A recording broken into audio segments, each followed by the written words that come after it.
আসসালামু আলাইকুম স্পোর্ট বন্ধুরা, আমি শরীফুল ইসলাম। আমি যেটা কথা বলবো সেটা হলো যে লা লিগায় যে নাশকতাগুলো হচ্ছে, এই নাশকতাগুলোর কারণ কি? আপনি একবার খেয়াল করে দেখেন, রিয়াল মাদ্রিদ চ্যাম্পিয়ন লিগ থেকে শুরু করে লা লিগা এবং কোপা দেল রে, মানে স্প্যানিশের যে পার্সোনাল যে ট্রফিগুলো আছে, মানে টুর্নামেন্ট গুলো আছে, এবং বিশ্বজুড়ে যে টুর্নামেন্ট গুলো হয়, তার মধ্যে সবসময় সব জায়গায় একটা স্থান তৈরি করে নেয় স্প্যানিশ এই ক্লাব রিয়াল মাদ্রিদ। তো গত কিছু ম্যাচের স্কোর দেখলে আপনি বুঝবেন, সেটা ম্যান সিটি থেকে শুরু করে এই অসাসুনা পর্যন্ত এই যে প্লান্টি গুলো দেয়া হচ্ছে, কেন দেয়া হচ্ছে? আমি আসলে অনেক ভালো ভালো যে বিশেষজ্ঞ যারা আছে, এবং আপনারা খেয়াল করে দেখবেন যে বড় বড় প্লেয়াররা এইসব নিয়ে অনেক কিছুই বলতেছে, ইনস্টাগ্রাম থেকে শুরু করে টুইটার পর্যন্ত। যদিও টুইটারের নাম বর্তমান এক্স। যাই হোক, আমি যেটা বলতে চাচ্ছি সেটা হলো যে আপনারা যদি বলেন যে রিয়াল মাদ্রিদকে কয়েক ম্যাচের জন্য বাইরে রাখতে, মানে কয়েক সিজনের জন্য, আপনারা এটা ইজিলি করতে পারেন। রিয়াল মাদ্রিদ নিজে সরে আসবে টুর্নামেন্ট, সব টুর্নামেন্ট থেকে।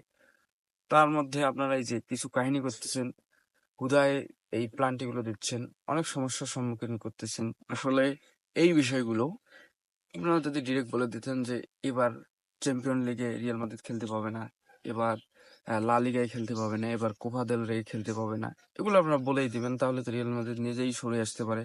তারা নিজেকে ব্যান্ড বলে, ব্যান্ড, রান না, ব্যান্ড, ব্যান্ড হিসেবে সরিয়ে নেবে নিজেদেরকে। তারা আর কোনো শিরোপায় যোগ করবে না, কারণ তাদের জন্য আসলে অন্যান্য টিমের খুবই রিস্ক হয়ে যায় শিরোপা অর্জন করা। কারণ যেখানে রিয়াল মাদ্রিদ আসে, সেখানেই যেখানেই রিয়াল মাদ্রিদ যায় সেখানেই আসলে শিরোপা অর্জনের একটি সুযোগ থাকে রিয়াল মাদ্রিদের। এই যে তারা এত সুন্দর একটি টিম তৈরি করেছে, তো সব মিলায় যে পূর্ব পরিকল্পিত হবে যে একটি টুর্নামেন্টে বেলিংহাম কি বলেছে, হয়তো রেফারির সাথে একটু উচ্চ উচ্চ কথা বলেছে, এতটুকুই। যার কারণে আসলে বেলিংহামকে এই যে রেড কার্ড দিয়ে মাঠ থেকে বাইর করে দেয়া, এইটা আসলে কোনোভাবেই যুক্তির মধ্যে পড়ে না। আপনি খেয়াল করে দেখবেন বেলিংহাম হয়তো কিছু একটা বলেছে, স্লিপ অফ টাং হতেই পারে। এই জন্য যে এই আপনি রেড কার্ড দিয়ে মাঠ থেকে বের করে দিবেন, এটা আসলে কখনোই যুক্তির মধ্যে পড়ে না। যদিও সে আপনার দিকে ঢেউ আসেনি, সে এমন একটি লুকিং দিয়েছে, সেটা আপনারা আসলে সবাই দেখেছেন হয়তো। আমি আপনাদেরকে দেখার সুবিধা করে দেবো। তো আরেকটি বিষয় হলো যে ওসাসুনার সাথে যখন রিয়াল মাদ্রিদের ম্যাচটি হচ্ছিল, এই যে টান টান উত্তেজনার মুহূর্তে যখন বারবার সুযোগ ক্রিয়েট করতেছিল রিয়াল মাদ্রিদ, যদিও বেলিংহাম একটি রিয়াল মাদ্রিদের মিডের প্লেয়ার, সে একটা টার্নিং পয়েন্ট, এই টার্নিং পয়েন্টকে যখন মাঠ থেকে বের করে দেওয়া হয়, 10টা প্লেয়ার আসলে এতক্ষণ লড়াই করা খুবই মুশকিল হয়ে যায়।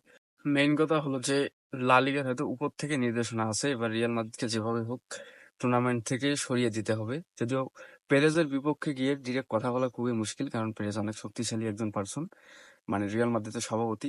এই যে সব মিলায় এই যে একটা গোলমাল চলতেছে, এই গোলমাল থাকা অবস্থায় আসলে এই টুর্নামেন্ট চালিয়ে যে যাচ্ছে রিয়াল মাদ্রিদ, এটা আসলে মনের দিক থেকে অনেক বড় একটা শক্তির দরকার।